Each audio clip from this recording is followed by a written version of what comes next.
हरे Krishna sir. आप सबका एक बार और स्वागत है श्रीमद् भागवतम के क्लास में। तो हमने लगभग 18 अध्याय पूरे कर लिए थे। चैप्टर नंबर 18 तक हमने पूरा कर लिया था कैंटो 3 का। अब हम चैप्टर नंबर 19 का, जिसका शीर्षक है असुर हिरण्याक्ष का वध। लेकिन इसको करने से पहले हम सभी भगवान श्री कृष्ण से प्रार्थना करेंगे, उनकी स्तुति करेंगे। इसलिए सभी लोग मेरे साथ भगवान की प्रार्थना करें। ओम नमो भगवते वासुदेवाय। जन्माद्यस्य यतो अन्व्यादितरश्चार्थ्यस्विज्ञस्वराट् तेने ब्रह्महृदायादिकवे मोहित्यत सूर्याः तेजो वारिमृदां यद्विनिमयो विजयते सर्वं मृषा धाम्ना स्वेन सदा निरस्तुतं सत्यं परं धीमहि। नारायणं नमस्कृत्य नरं चैव नरोत्तमं देवीं सरस्वतीं व्यासं ततो जयमुदीरये। अब चैप्टर नंबर 19 स्टार्ट करते हैं। असुरगणयाष्टव। मैत्रेय उवाचः अवर्धाय विरिञ्चस्य निर्व्यनिकामृतं वचः प्रहस्य प्रेम गर्भेण तदपांगेण सुअग्रहित।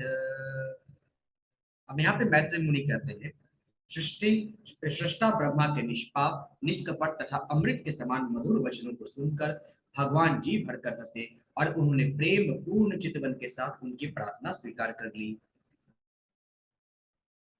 फिर आगे ततः सब ततः मुक्त पश्चरन्त भक्तो भयं जगनानो तपत्य गदया नाव सुरमक्षजः। ब्रह्मा के नथुने से प्रकट भगवान उछल पड़े और अपने सामने निर्भय होकर विचरण करने वाले अपने असुर शत्रु हिरण्याक्ष की ठोड़ी पर उन्होंने अपनी गदा से प्रहार किया। साहतातेन गदया विहिता भगवते कराते विदुर्नीतापत द्रेजे तद अद्भुत तमीवा भवत। किंतु असुर की गदा से टकराकर भगवान की गदा गदा उनके हाथ से छटक गई और घूमती हुई जब वह नीचे गिरी तो अत्यंत मनोरम लग रही थी। यह अद्भुत दृश्य था क्योंकि गदा विचित्र ढंग से प्रकाशमान थी। स तदा तीर्थो अपि न बबादे निरायुधं मानन्नस्य मृदे धर्मं विश्वकशेनं प्रकोपयन्। यद्यपि हिरण्याक्ष को अपने निशस्त्र शत्रु पर बिना किसी रुकावट के वार करने का अवसर प्राप्त हुआ था, किंतु उसने युद्ध धर्म का आदर किया, जिससे कि श्री भगवान का रोष बढ़ जाए। फिर आगे मैत्रिमुनि कहते हैं, गदायामपि गदायामप विद्यायां हाहाकारे विनिर्गते मानयामास तदधर्मं सुनामं चास मृदुः। ज्यों ही भगवान की गदा भूमि पर गिर गई और देखने वाले देवताओं तथा ऋषियों के समूह में हाहाकार मच गया, तो ही श्री भगवान ने असुर के धर्म प्रियता की प्रशंसा की और फिर अपने सुदर्शन चक्र का आह्वान किया। फिर आगे मैत्रेय करते हैं, तम व्यग्र चक्रम दिति पुत्रादमेन सवपार्षद मुखेन विसृज मानवम् चित्रावाय वाचो अथ त्रिदां खेचराणां तत्र समासन्न समस्ति ते अम्मुं जहीति। अब मैत्रेय कहते हैं, जब चक्र भगवान के हाथों में घूमने लगा और वे अपने वैकुंठ वासी पार्षदों के मुखिया से, जो दीति के नीच पुत्र हिरण्याक्ष के रूप में प्रकट हुआ था, खेलने लगे, तो अपने अपने विमानों से देखने वाले देवता इत्यादि प्रत्येक दिशा में विचित्र विचित्र शब्द निकालने लगे। उन्हें भगवान की वास्तविकता ज्ञात ज्ञात न थी, अतः वे उद्घोष करने लगे, आपकी जय हो, कृपया करके उसे मार डालें, अब उसके साथ अधिक खिलवाड़ न करें। फिर आगे मैत्रिमुनि कहते हैं, सतम निशाम्य ठांगमग्रतो व्यवस्थितं पद्म पलाशलोचनं विलोक्य चामर्ष परिपलुतेन्द्रियो रुषा सदन्त अक्षदमादक्ष अश्वसना। अब मैत्रेय मुनि कहते हैं, जब असुर ने कमल की पंखुड़ियों जैसे नेत्र वाले श्री भगवान को सुदर्शन चक्र से युक्त अपने समक्ष खड़े देखा तो क्रोध के मारे उसके अंग ललमिला उठे। वह सांप की तरह फुफकारने लगा और अत्यंत क्रोध में अपने ही होठ चबाने लगा। फिर आगे मैत्रेय मुनि कहते हैं, करालदं अक्षुभया शाणु धनीव अभिपल्लुट्य स्वगतया हतु असीत्याहनधरीम्। यहाँ पे मैट्रिमोनी करते हैं। हयावनी डारों वाला वह असुर श्री भगवान को इस प्रकार घूर रहा था मानो वह उन्हें भस्म कर देगा। उसने हवा में उछलकर भगवान पर अपनी गदा तानी और तभी जोर से चिखा, तुम मारे जा चुके हो। आगे मैट्रिमोनी करते हैं। पदा सव्येन तामसारो भगवान यज्ञ सुकरा लिलियामीशका शत्रु प्राहरद्वातर हसम। फिर आगे मैट्रिमोनी करते हैं। हे साधु विदुर, समस्त यज्ञों की बलि के भोक्ता श्री भगवान ने अपने सुकर रूप में अपने शत्रु के देखते देखते खेल खेल में उसकी उस गदा को अपने बाएं पांव से नीचे गिरा दिया, यद्यपि वह तूफान के वेग से उनकी ओर आ रही थी। फिर आगे मैट्रिमोनी कहते हैं। आह चायुध्यमादस्व गतस्व त्वं जिगीषसि इत्युक्तः स तदा भूयस्तांग यन्वयन् ददभृतस्तम्। फिर मैट्रिमोनी कहते हैं। तब भगवान ने कहा, तुम अपना शस्त्र उठा लो और मुझे जीतने के इच्छुक हो तो पुनः प्रयत्न करो। इन शब्दों से ललकारे जाने पर असुर ने अपनी गदा भगवान पर तानी और पुनः जोर से गर्जना।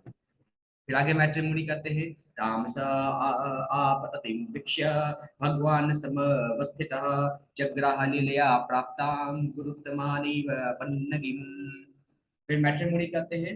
जब भगवान ने गदा को अपनी ओर आते देखा तो वे वहीं पर दृढ़तापूर्वक खड़े रहे और उसे अनायास उसी प्रकार पकड़ लिया जिस प्रकार पक्षीराज गरुड़ किसी सर्प को पकड़ लेते हैं।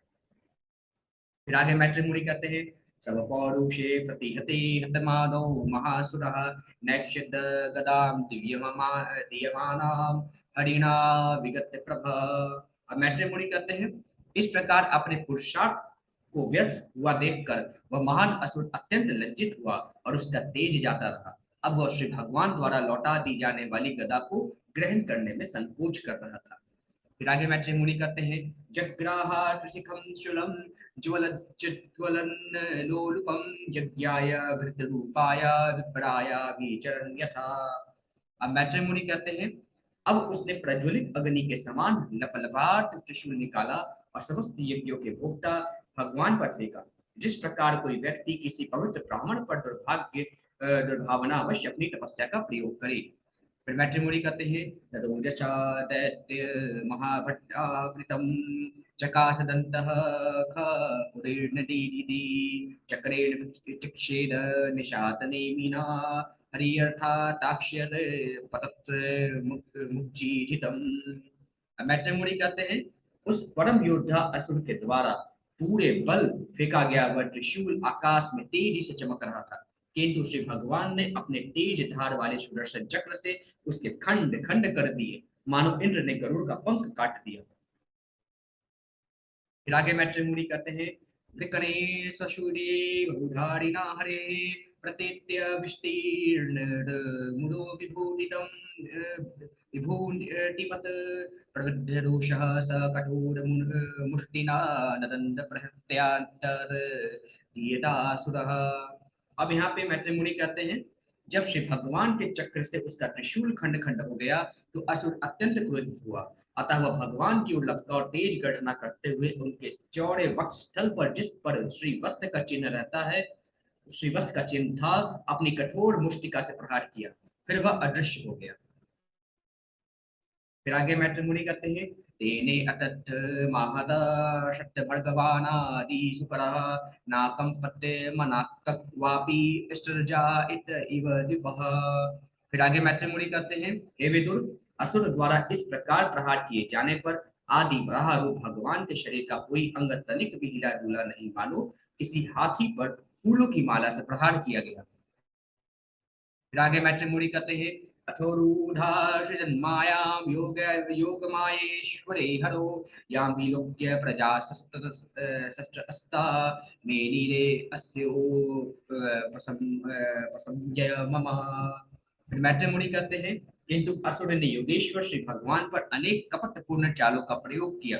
यह देखकर सभी लोग भयभीत हो उठे और सोचने लगे कि ब्रह्मांड का संहार निकट है।